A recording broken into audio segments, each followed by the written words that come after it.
2. Okay, today we're talking about relating fractions to decimals.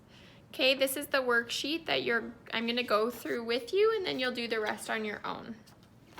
Okay, we already kind of talked about fractions going into decimals, but we're just going to reiterate it today. Okay, so I just wanted to remind you of the denominator and the numerator. Okay, so I have 10 parts here, and that's always our denominator. So I have a 10. I have 6 parts of the 10 shaded. So my numerator is going to be how many are shaded. So that's my fraction. Okay, notice it's out of 10. 6 over 10, which means we're going to be in the 10ths place. Okay, so we have no whole parts. So in the ones place is a 0. Decimal, 6. So this is 6/10. Okay, moving on. Here I have a rectangle divided into 5 parts. 1 part is shaded. Okay, now we want to move 1 over 5 into a decimal. Okay, but notice it's not out of 10 or 100. So it says if a fraction does not have a denominator of 10 or 100, try to find an equivalent fraction that does. Okay, now if I want it to be 10 here, how do I get from 5 to 10? Well, I'm timesing by 2.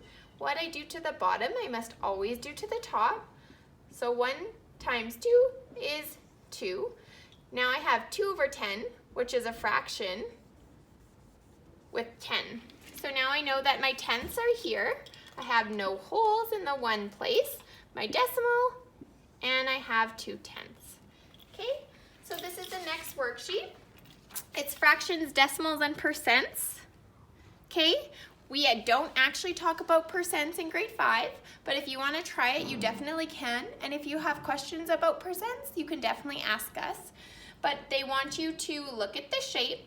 How many is it divided into? How many are shaded? Write the fraction. Put your fraction into a decimal. Okay, front and back of that one. All right, the next one is the sick banana. Okay, they basically just want you to look at the fraction or the mixed fraction and put it into a decimal. So I just have some examples that I have done here.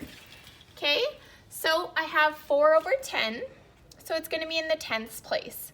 Okay, so I have no full ones, so it's 0, decimal 4. So I have 4 tenths.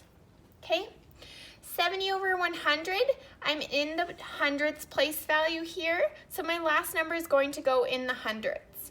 Okay, so I have no holes, decimal, 70.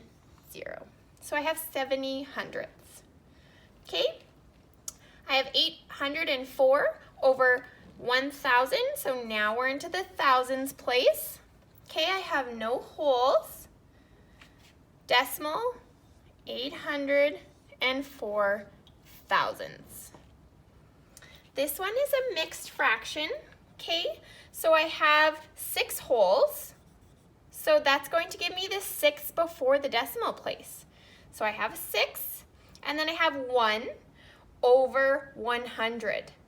Okay, so my hundredths place is here, and I have a 1.